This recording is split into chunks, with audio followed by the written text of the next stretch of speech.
संगारेड्डी जिले के सदाशिवपेट मंडल में नंदी कोंडी के करीब नेशनल हाईवे 65 पर एक कार में अचानक आग भड़क उठी, जिससे कुछ देर के लिए शाहरा पर खौफ व हरास फैल गया। इत्तलात के मुताबिक ड्राइवर ने बर वक्त गाड़ी से धुआं और आग के शोले देख लिए और फौरी तौर पर कार को सड़क के किनारे रोक दिया, जिसके बाइस से मसरूफ शाहरा पर एक बड़ा हादसा टल गया। वाकई में किसी के जख्मी होने की इत्तला नहीं मिली, ताहम कार मुकम्मल तौर पर जलकर खाकिस्तर हो गई। मुताल्लिक़ हुक्काम ने मौके पर पहुंचकर सूरत हाल का जायजा लिया और ट्रैफिक को मामूल पर बहाल किया।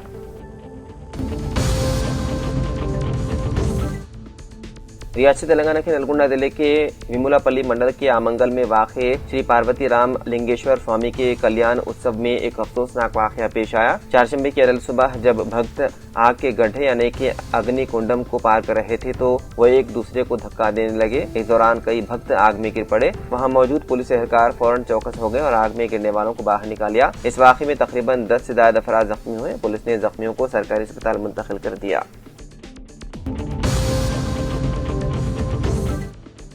इसराइल और अमेरिका की जानिब से ईरान पर हालिया हमलों के खिलाफ हैदराबाद के पुराने शहर में मजलिस की जानिब से एक बड़ा एहतजाजी मार्च निकाला गया। इस मार्च में बड़ी तादाद में लोगों ने शिरकत करते हुए इसराइली और अमेरिकी कार्रवाइयों की सख्त मजम्मत की। ये एहतजाजी मार्च दरबार हुसैनी से शुरू होकर दारुशिफा एक्स रोड तक निकाला गया, जिसमें पार्टी के कई कायदीन और कारकुनान शरीक हुए। मार्च के दौरान मुजाहिरीन ने इसराइल और अमेरिका के खिलाफ नारेबाजी की और ईरान के खिलाफ हमलों को आलमी सतह पर नाइंसाफी करार दिया। मुजाहिरीन ने हालिया फिदाई हमलों में ईरान के सुप्रीम लीडर आयतुल्लाह खामनेई की मुबैना शहादत की शदीद अल्फाज में मदम्मत करते हुए उसे एक बड़ा सानेहा करार दिया। उन्होंने आलमी बरादरी से मुतालबा किया है कि इसराइली जारिहत को फौरी तौर पर रोका जाए।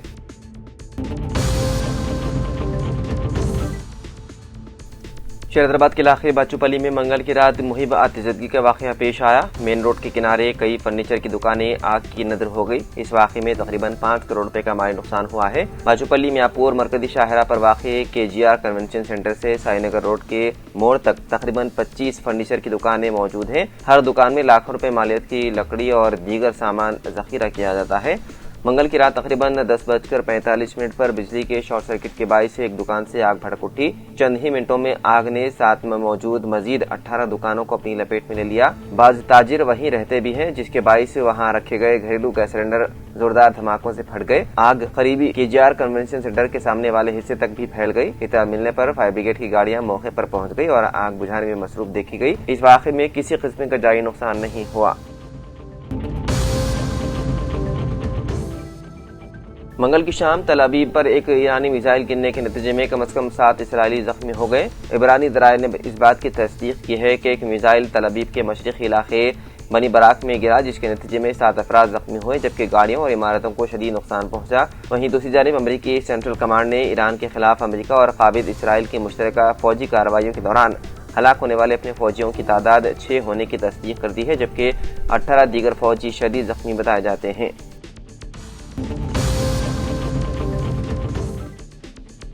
हैदराबाद में पुलिस ने बड़ी मिकदार में नकली चाय की पत्ती, मच्छरों से बचाव की रिफिल्स और वॉशिंग पाउडर बरामद करके एक गिरोह को गिरफ्तार कर लिया। हैदराबाद की CCS और DD स्पेशल क्राइम टीम के अरकान ने गोशा महल और अफदलगंज पुलिस के मुश्तरका कार्रवाई करते हुए नकली चाय की पत्ती, सर्फ पाउडर और गुड नाइट रिफिल्स फरोख्त करने वाले 3 अफराद को गिरफ्तार कर लिया। गिरफ्तार मुलजिमान में 31 साला जयराम, 34 साला सुरेंद्र और राजस्थान से ताल्लुक रखने वाला 21 साला हनुमान राम शामिल हैं। उनके कब्जे से बरामद होने वाली नकली अशिया में 1340 रेड लेबल चाय की पत्ती के पैकेट्स, 100 ताजमहल चाय पैकेट्स, 75 किलो चाय की खुली पत्ती, 950 Tide washing powder packet, 100 Ariel washing powder packet, 300 Wheel washing powder packet, 550 Surf Excel washing powder packet, 3600 नकली गुड नाइट की बोतलें और पैकिंग मटेरियल शामिल हैं। मुलजिमीन गुजरात के डीलरों से कम मियार का सामान और नकली पैकिंग कवर इंतहाई कम कीमत पर खरीद कर उन्हें मशहूर ब्रांड्स की शक्ल देते थे। बाद वो उन्हें गोशा महल, अफदलगंज, बेगम बाजार और दीगर इलाकों में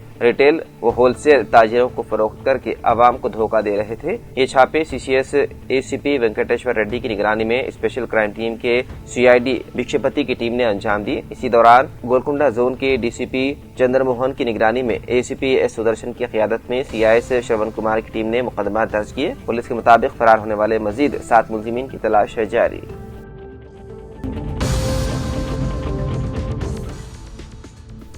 Telangana board of secondary education کی جانب سے 10ویں جماعت کے سالانہ امتحانات سال 2026 کے لیے ہال ٹکٹ جمعرات کو جاری کیے جائیں گے۔ اس سال طلباء کی سہولت کو مد نظر رکھتے ہوئے ہال ٹکٹ حاصل کرنے کے لیے 3 مختلف طریقے فراہم کیے گئے ہیں۔ محکمہ تعلیم کے مطابق ہال ٹکٹ بورڈ کی سرکاری ویب سائٹ www.bsc.telangana.gov.in پر آن لائن دستیاب ہوں گے۔ اس کے علاوہ طلباء کے والدین کے رجسٹرڈ واٹس ایپ نمبروں پر بھی ہال ٹکٹ روانہ کیے جائیں گے تاکہ طلباء کو آسانی سے دستاویز حاصل ہو سکے۔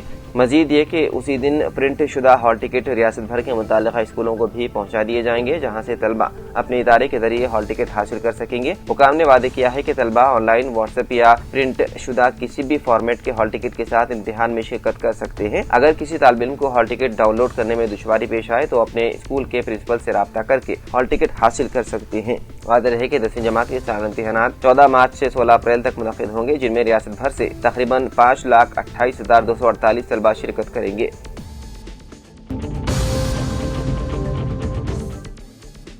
چیف سیکریٹری کے رام کرشنا راؤ نے ڈائریکٹر سینسس آپریشنز تلنگانہ بھارتی ہولیکری کے ہمراہ ضلع کلکٹرز کو ریاست میں 11 مئی سے شروع ہونے والی مردم شماری کی تفصیلات اور تیاریوں سے واقف کروایا۔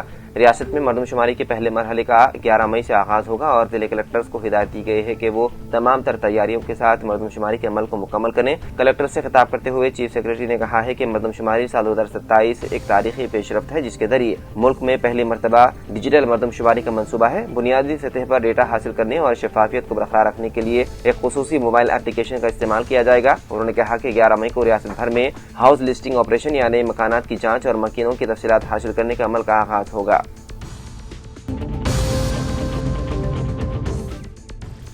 امریکہ و اسرائیلی اشیاء کے بائیکاٹ پر زور۔ غزہ میں معصوم بچوں پر مظالم کے بعد ان مسلم دنیا کو آپس میں لڑانے کے لیے مرتکب اسرائیل و امریکہ کی مصنوعات کے بائیکاٹ کا سلسلہ جاری ہے اور کئی مسلمان اسرائیلی مصنوعات و اشیاء کے استعمال سے متعلق کئی برسوں سے احتیاط کر رہے ہیں، لیکن اس کے باوجود اسرائیلی و امریکی مصنوعات و ریسٹورانٹ کے علاوہ کئی اشیاء عدم معلومات کے سبب مسلسل استعمال کی جا رہی ہے۔ جن اسرائیلی اشیاء کو عام ہندوستانی استعمال کرتے ہوئے اسرائیلی معیشت کو مستحکم کرنے کا سبب بن رہے ہیں، ان میں کوکا کولا، کیڈبری، کرکرے، لیس، KFC، پیزا ہٹ، میگی کے علاوہ کئی بوتل بند مشروبات شامل ہیں۔ اب جبکہ ماہ رمضان مبارک کا سلسلہ جاری ہے تو ایسی صورت میں نیسلے اپنے دودھ کی فروخت کے لیے متعدد ذرائع کا استعمال کرنے کے علاوہ رعایتی قیمتوں پر دودھ کی فروخت کو یقینی بناتے ہوئے کروڑوں روپے کے کاروبار کو یقینی بناتا ہے۔ امت مسلمہ اگر منصوبہ بند انداز میں اسرائیلی و امریکی مصنوعات کے بائیکاٹ کا سلسلہ شروع کرتی ہے تو ایسی صورت میں ہندوستان بھر سے ہی اسرائیل اور امریکہ کو لاکھوں کروڑ کا نقصان پہنچایا جا سکتا ہے۔ ایران پر اسرائیل اور امریکہ کے حملے کے بعد ہندوستان بھر کے مختلف شہروں میں جاری احتجاجی پروگرام کے دوران اب اس بات کی اپیل کی جانے لگی ہے کہ اسرائیلی و امریکی مصنوعات کے مستقبل بائیکاٹ کا آغاز کیا جائے اور ان کی جگہ متبادل اشیاء کے استعمال کو فروغ دینے کے اقدامات کیے جائیں۔